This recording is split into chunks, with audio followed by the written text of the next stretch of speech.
Prosecutors say DanaBot wasn't built to do just one job. It allegedly stole from bank accounts, opened the door for ransomware crews, and quietly collected intelligence from victims who never knew its name. And that is what makes this case different. Not just another botnet, not just another banking Trojan. According to a 2025 federal indictment, this was allegedly a criminal machine that kept changing masks while using the same infection pipeline underneath. In May 2025, the U.S. Department of Justice unsealed charges against 16 alleged DanaBot operators and administrators.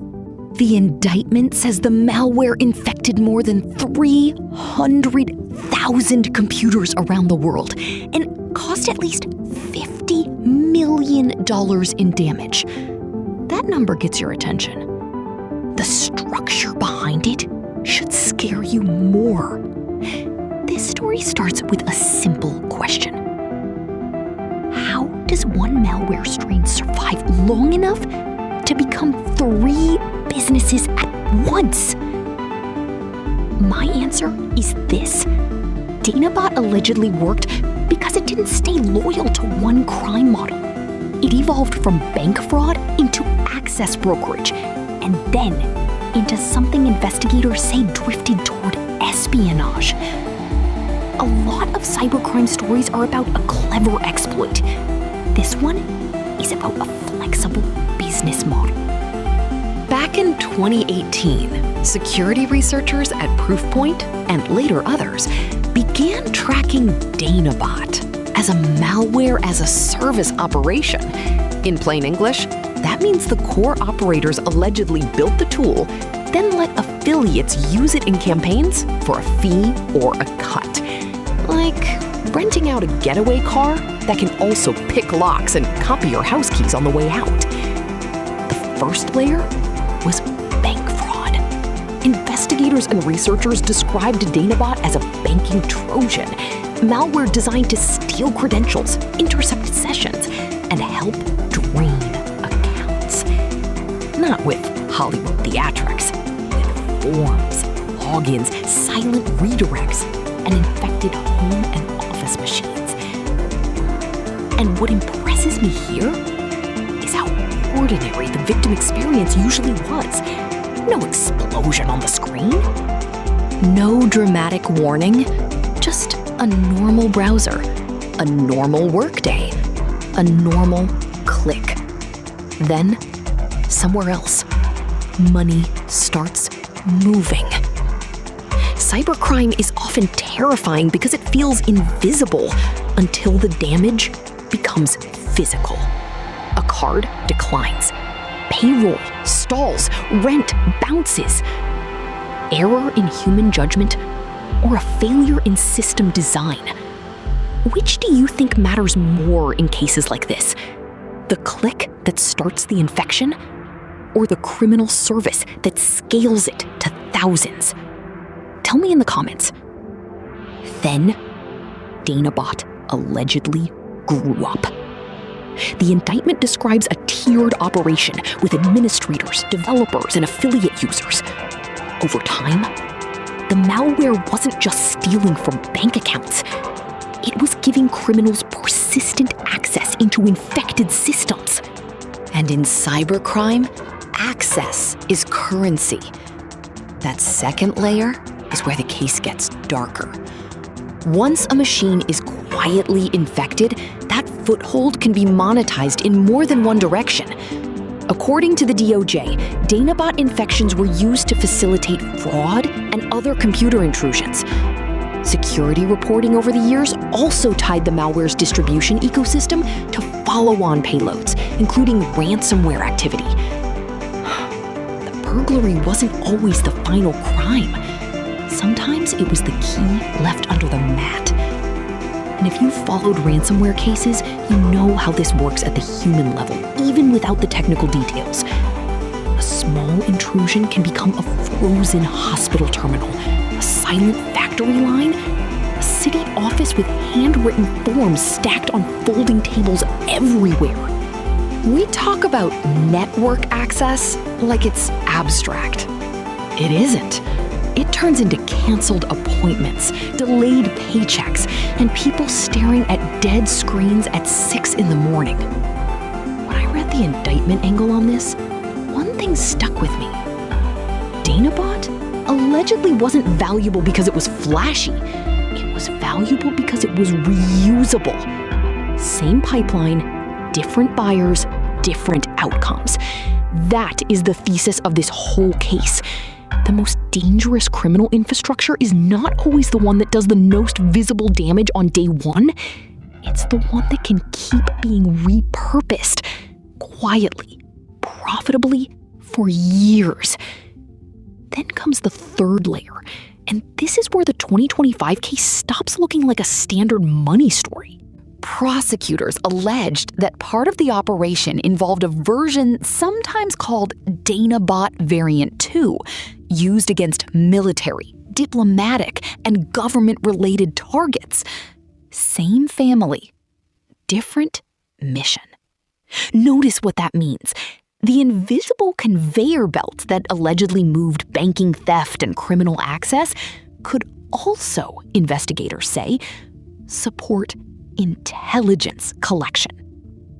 If true, that blurs a line people still like to pretend is clean. The line between organized cybercrime and state-aligned tasking. In practice, the victim just sees the same infected machine. A kitchen table laptop in one country, a government contractor's workstation in another, a finance employee opening email before coffee. Same infection family, entirely different stakes. And that, to me, is the real insight here. We spend years categorizing threats as if they stay in neat boxes.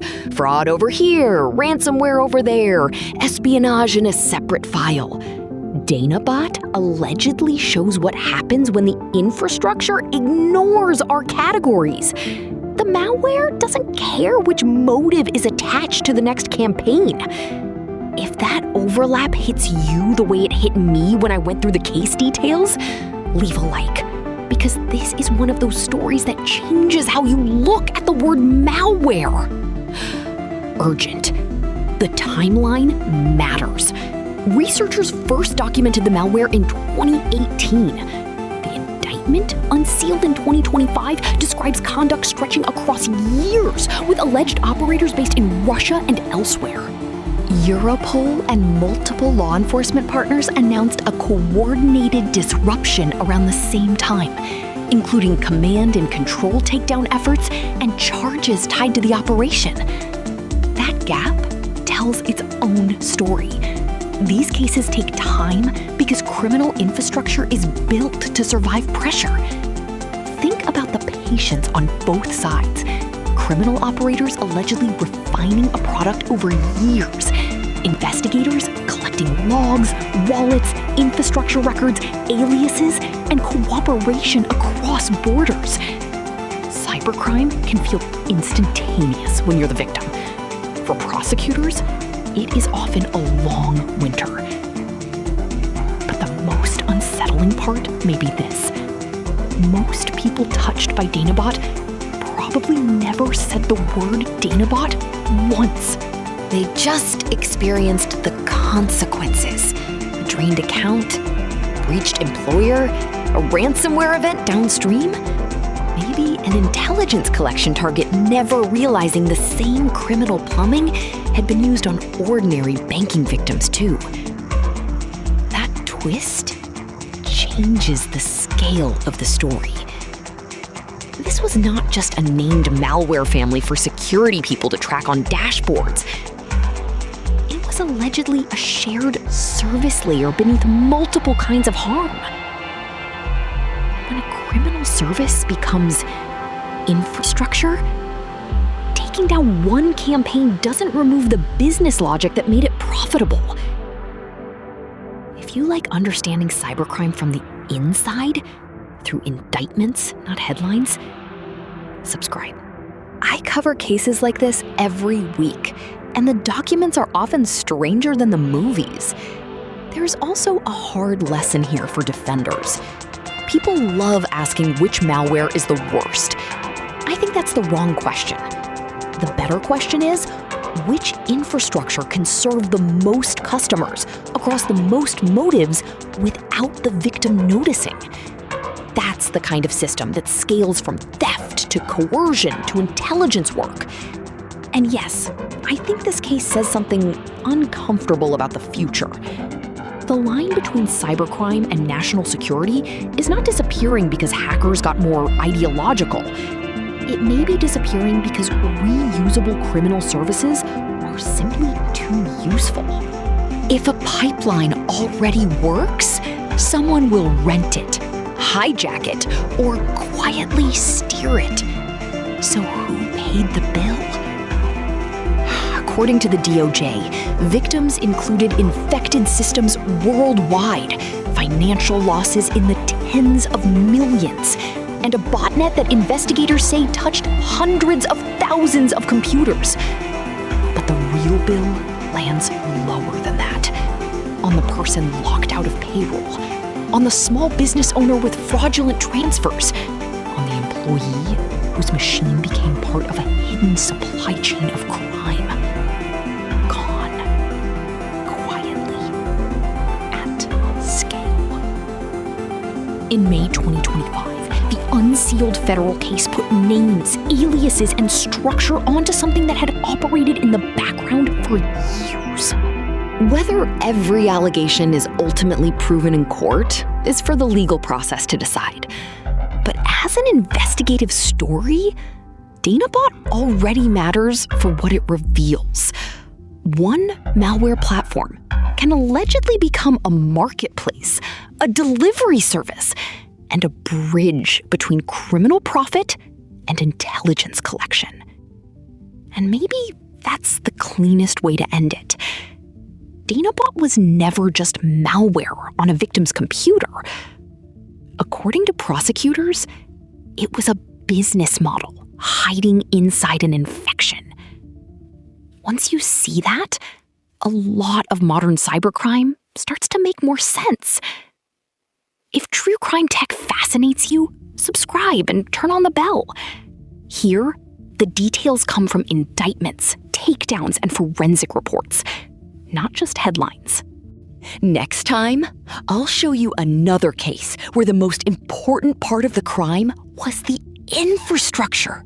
Nobody noticed.